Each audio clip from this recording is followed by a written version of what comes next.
En la hora de la verdad, a través de Radio Red, hoy en la historia.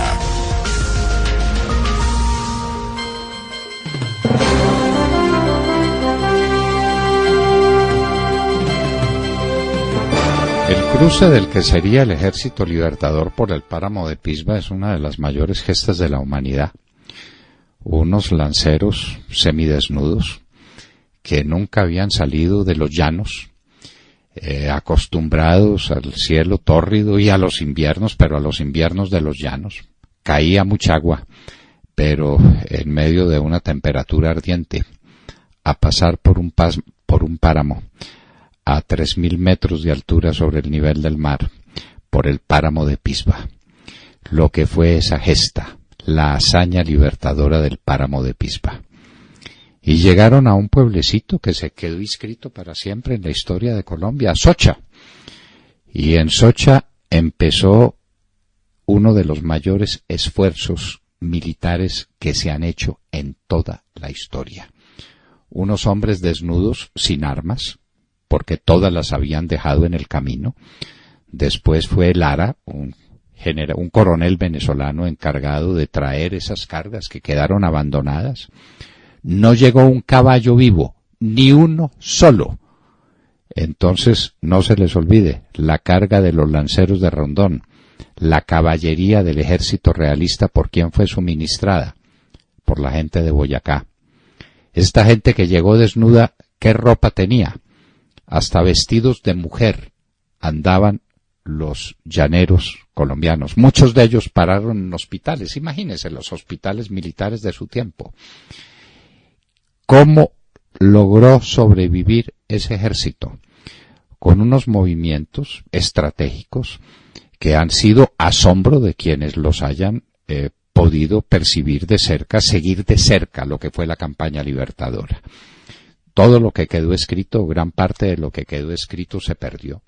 Quedó en la memoria de un coronel de la Legión Británica, de Daniel Florencio Oleri, que era por entonces capitán, porque los documentos de esa guerra de emancipación en todo ese tiempo fueron documentos que se perdieron en medio de semejantes avatares.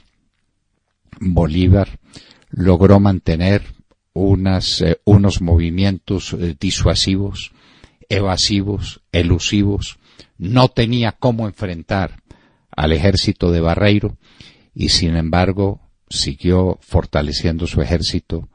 Dio la orden de que todos los hombres menores de entre 18 y 40 años se tenían que presentar al ejército libertador.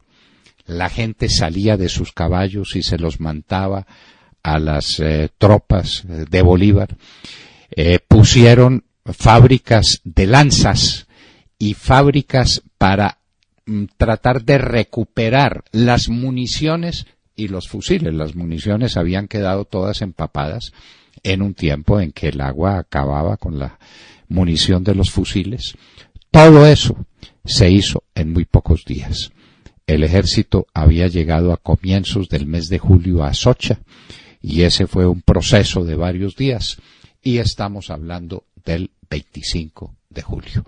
El Libertador ya tenía tropas, el Libertador ya tenía ejército, lo había sacado de la nada. Con razón él dijo alguna vez que había sido el hombre de las dificultades, pero no podía eludir más la acción de Barreiro, que en esos movimientos parece que Bolívar cruzó el río Sogamoso y lo cruzó en la idea de que tenía tiempo para hacerlo y para construir unas lanchas y para pasar el grueso de su ejército, y de pronto se vio envuelto en una situación muy desventajosa. ¿Qué hacer? ¿Eludir a las tropas de Barreiro o enfrentarlas? Decidió enfrentarlas en el lugar del pantano de Vargas, llamado así porque eso era un pantano. En la parte baja las tropas se movían con inmensa dificultad. El traslado y la operación de los caballos no era sencilla. El problema era quién dominaba las lomas que a su turno dominaban la parte baja del pantano. Bolívar mandó a Santander para que se hiciera cargo de esa parte alta del sitio de batalla, Santander no fue capaz de resistir el empuje de las tropas de Barreiro. Bolívar volvió a mandar a la carga, esta vez a la expedición británica. Los británicos se batieron como leones, pero la batalla estaba perdida en la parte alta y Barreiro, viendo que todo estaba ganado, mandó a sus tropas de caballería. Mandó lo que le quedaba de reservas. Se quedó sin reserva ninguna. La batalla estaba asegurada y exclamó: ni Dios me quita la victoria. Pero quedaban las reservas de Bolívar, quedaban los caballos. Inclusive hay algunos comentaristas que dicen que eso lo hizo de manera perfectamente reflexiva y consciente, dejar la caballería para el final. Y aparece Rondón con sus llaneros. Un historiador tan importante como Ernesto Lecuona dice que no fueron los 14 llaneros los que dieron la batalla, sino que fue toda la caballería. Sea de ello lo que sea, Rondón y sus llaneros recibieron la orden: coronel, salve usted la patria. ¿Quién era Juan José Rondón? Venezolano, hijo de negros, un centauro, como muchos de esos llaneros venezolanos que habían podido remontar el páramo de Pisba. Con 14 de sus hombres encontraron a las tropas españolas que ya estaban celebrando la victoria. La arremetida de nuestros lanceros fue pavorosa. Causaron gran mortandad entre los españoles, que no tuvieron más remedio que retirarse. El final de la batalla iba a ser desastrosa para España, pero cayeron las sombras de la noche. Los ejércitos quedaron frente a frente. La batalla, desde un punto de vista de táctica militar, había quedado empatada. Las pérdidas españolas fueron mayores que las pérdidas realistas, según las estadísticas que pudimos revelar y las que conocemos. Un poco más de 100 hombres nuestros quedaron tendidos en el campo de batalla, más de 300 de los españoles. Lo cierto es que Barreiro descubrió que había quedado enfrentado a un ejército. Ese ejército de zarrapastrosos que tanto había despreciado, ahora le cerraban el paso hacia Bogotá. Pero tenía todavía a Tunja. Bolívar hizo unos movimientos estratégicos absolutamente desconcertantes para quienes dominan el arte militar, y logró entrar a Tunja en perfecto silencio. No podían hablar, no podían fumar. Los caballos habían sido debajo de las herraduras, les habían puesto pieles para que no hicieran ruido. Cayó sobre Tunja, sobre una guarnición completamente inadvertida. El comandante de la plaza había salido con unos cañones para apoyar a Barreiro, y Bolívar en Tunja encontró todo lo que necesitaba. Encontró vituallas, 600 fusiles, pudo armar el ejército, lo pudo vestir. La toma de Tunja fue definitiva. Barreiro se quedó con la derrota del pantano de Vargas y sabiendo de que Bolívar se había apoderado de cuanto había en Tunja, entre otras, del corazón y el entusiasmo de la gente.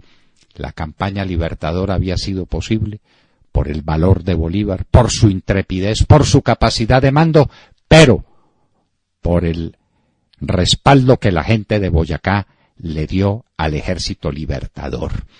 Esa gesta no se ha escrito suficientemente, lo que hicieron los boyacenses por el ejército de Bolívar. Le entregaron los caballos, le entregaron cuanto tenían, lo recibieron entre vítores y aplausos. Bolívar estaba fuerte en Tunja. Barreiro no tenía más remedio que venir hacia Bogotá a unirse con las tropas que estaban en Bogotá para dar caras y enfrentar al ejército libertador. ¿Qué camino tomaría? El ejército libertador estaba listo para salirle al paso. Estaríamos entonces en vísperas de la batalla de Boyacá, que fue la culminación de todo este proceso. ¿De dónde se hizo estratega militar Simón Bolívar?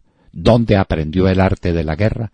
Es una de las discusiones más apasionantes sobre su vida y sobre su obra. Ya tendremos ocasión de recordarlo cuando hablemos de la gran batalla de Boyacá. Hoy en la celebración de la del Pantano de Vargas, 25 de julio de 1819. Fue la gran batalla, fue la gran gesta. Rondón y su lancero, Lucas Carvajal, toda la expedición británica. Murió el coronel Rooke, quedó herido O'Leary, pero la patria quedó a salvo.